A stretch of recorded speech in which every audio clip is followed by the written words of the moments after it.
Hey guys, welcome back to my channel. I hope you all doing good.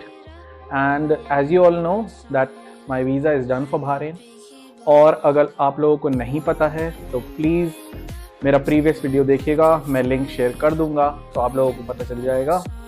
And for that visa process 2 things are to be done और जो मैंने भी किए हैं. The first thing is the document verification and the second thing is medical examination.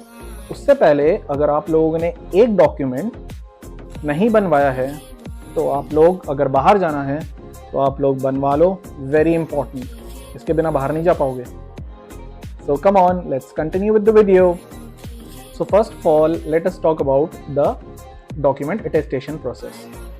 सबसे पहली बात तो मैं ये बता दूं कि एम्बेसी ही पहले डॉक्यूमेंट अटेस्टेशन करते थे, बट अब क्योंकि एम्बेसी पे बहुत लोड पड़ चुका है so they have given this attestation process to many private companies. ठीक है, सो हर इंडिया के स्टेट में आपको ऐसी कंपनीज मिल जाएंगी जिनसे आप कराना चाहते हैं.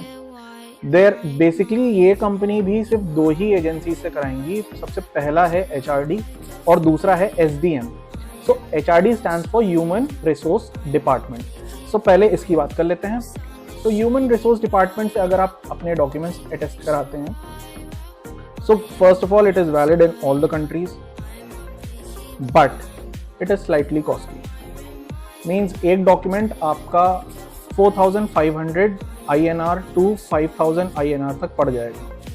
ठीक है, जिसके बहुत से डॉक्यूमेंट्स हैं उसको बहुत कॉस्टली पड़ेगा. अब second is the SDM, sub divisional magistrates office से आप अगर अटेस्टेशन कराते हैं so it is valid in many countries, but कुछ कंट्रीज को छोड़ के जैसे सऊदी है, कतर है और भी 2-4 कंट्रीज हैं जो जहाँ पे SDM अलाउड नहीं है, क्योंकि बहुत सी ऐसी यूनिवर्सिटीज़ हैं जो फेक आपको डिग्रीज दे रहे हैं एंड वहाँ का कहना है कि नहीं आप HRD के ही थ्रू करो, मुझे SDM नहीं चाहिए. SDM में थोड़ा फर्जीवाड़ा चल रहा है but HRD is totally full proof, तो आप वहीं से करा के मुझे. But in my case Bahrain का था तो मुझे ज़रूरत नहीं पड़ी HRD की. मुझे लगा मेरे लिए कॉस्टली होगा तो I went through the SDM वाला प्रोसेस एंड पर डॉक्यूमेंट मुझे पड़ा है 2500 कंप्लीट डॉक्यूमेंट. ओके, अब उस in that case I just want to tell you all that this is my 12th pass certificate. Just an example for you all. देखिए ये है, ये अटेस्ट करके ऐसे आएगा. So this is the attestation done by the SDM, Sub Divisional Magistrates Office. और एक चीज़ आप लोगों को बता दूं, अगर आप लोगों ने लैमिनेट करा रखा है बोथ द साइड्स तो ये साइड निकलेगा लैमिनेशन और तब ये जाकर अटेस्टेशन होगा. मेरे केस में मैं बहुत डर रहा था क्योंकि मेरे 8 डॉक्यूमेंट्स थे एंड 8 लैमिनेट से पीछे से भी. अब मुझे लगा एक भी गलत तरह से निकला तो मेरा ये खराब हो जाएगा. And that was all my original documents. So I was very much worried about that. But मैं लखनऊ में मैंने कराया है यूरो गल्फ से.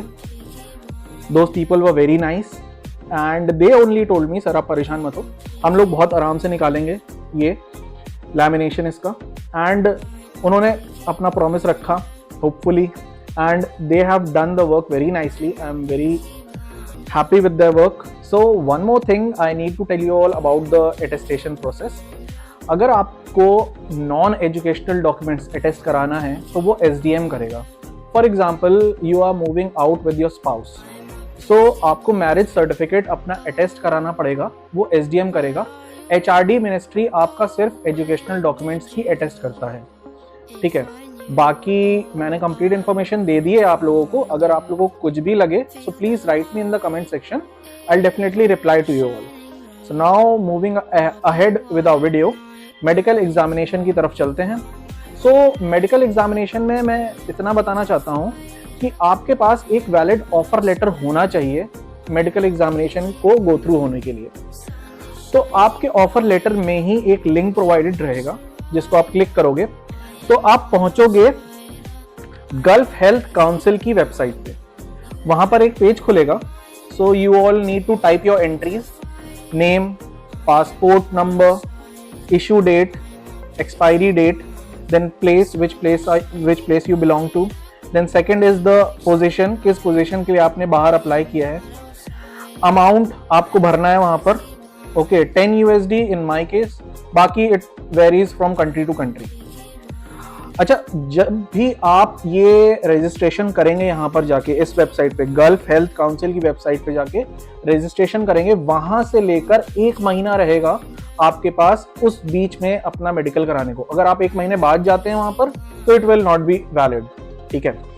अब डॉक्यूमेंट्स क्या क्या ले जाने हैं इन दैट प्रोसेस, जब आप जाएंगे तो documents, first of all you need to carry your offer letter, you need to carry your passport copy colored, black and white ले जाओगे वापस करा देंगे। मेरे केस में यही हुआ था, जब मैं गया था तो मेरे साथ के बहुत से लेके आए थे ब्लैक एंड व्हाइट, सो उन्होंने सबको वापस किया कि आप कलर्ड लेके आओ। Hopefully I brought the coloured one. And the third point is आपको अपना कोरोना वैक्सीनेशन सर्टिफिकेट साथ लेके जाना है, वरना वो एंटरटेन नहीं करेंगे, वापस कर देंगे कि आप लेके आओ उसको, ठीक है। So these are the 3 documents आपको मेडिकल हेल्थ सेंटर लेके जाना है, जहां भी आपको दिया जाएगा।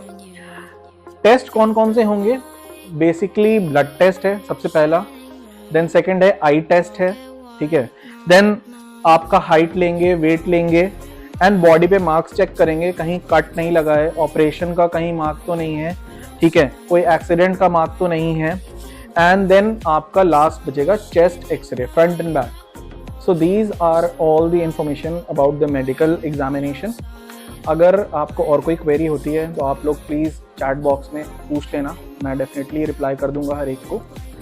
And if you like the video please hit the like button, and अगर आपने मेरी पहले वाली वीडियो नहीं देखी है please go and watch it, you love it. Bye, take care, see you.